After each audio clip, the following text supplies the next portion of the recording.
The Indianapolis 500 is coming up. It's just, we talk about getting out of all the things, all this sports, it just keeps coming at us.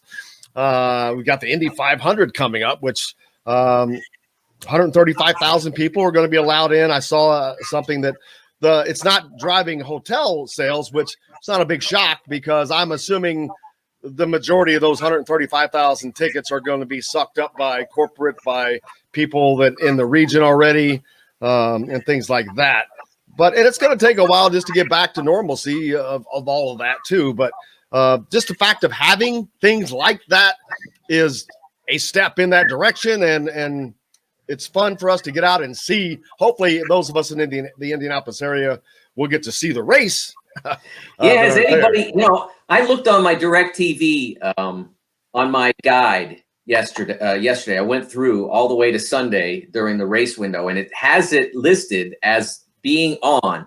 But I watch Channel 13 News a lot, and I haven't heard them bragging about it. So I have a feeling that it's still not settled. Does anybody have they said yet whether it's going to be blacked out in Indianapolis?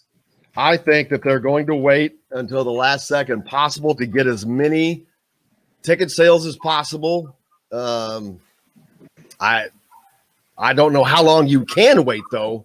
That's my one thing, Jim. My one complaint. The people at IMS are very nice, and I love the institution of the Indy 500.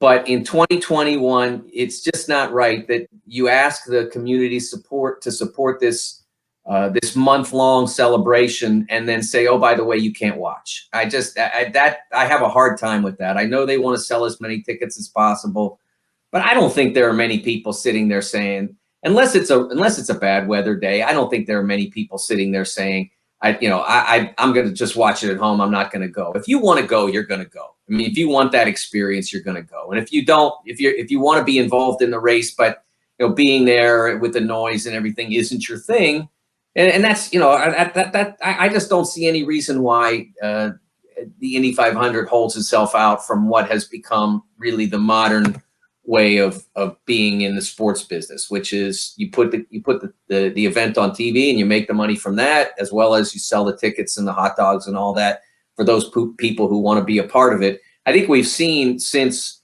sports started to reopen.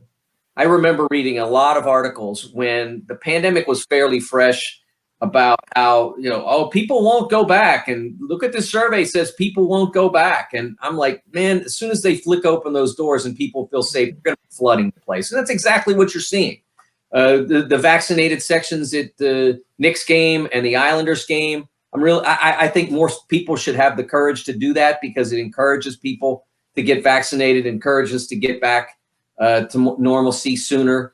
One of my friends on Twitter posted a picture of the New York Knicks vaccinated section and the unvaccinated section where they have social distancing. And they said, which one looks like it's more fun? And it's, because they're all having a good time in the vaccinated section. So I think that we see that people want to be back out there, that they want to be at games. And I never really doubted that. And I don't think that the IMS is going to end up having that much trouble getting rid of the tickets that they've been allowed to sell. No, and I'm reading something that says that more than likely, if the blackout is expected to be lifted, if they sell those 135,000 seats, of course, why would you not? I mean, that's all you could sell. You're not losing anything. And like you said, you would be doing yourself a disservice to the community, especially Roger Penske.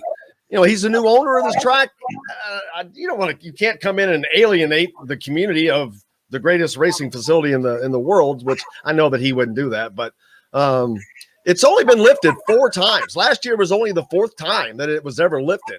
The 100th anniversary. Since I've been here in Indy, it was lifted for the 100th anniversary, and then last year, obviously, because they had the restricted track. And I'm just a believer that I know they want to sell as many tickets as possible, but I think people who want to be there want to be there. It's the same as the Kentucky Derby. It's an event. It's an experience. It's not necessarily to get the best view of the race, so to speak. It's to be a part of it. And I think that over the years, when the event has been at its peak, and it's back in since that split 20 years ago, 30, 25 years ago, or whatever, it has become, rejuvenated. The racers are popular again. The circuit is together again, and I don't think that tickets are as difficult to sell as they were maybe during the height of the split. That's when it was really problematic.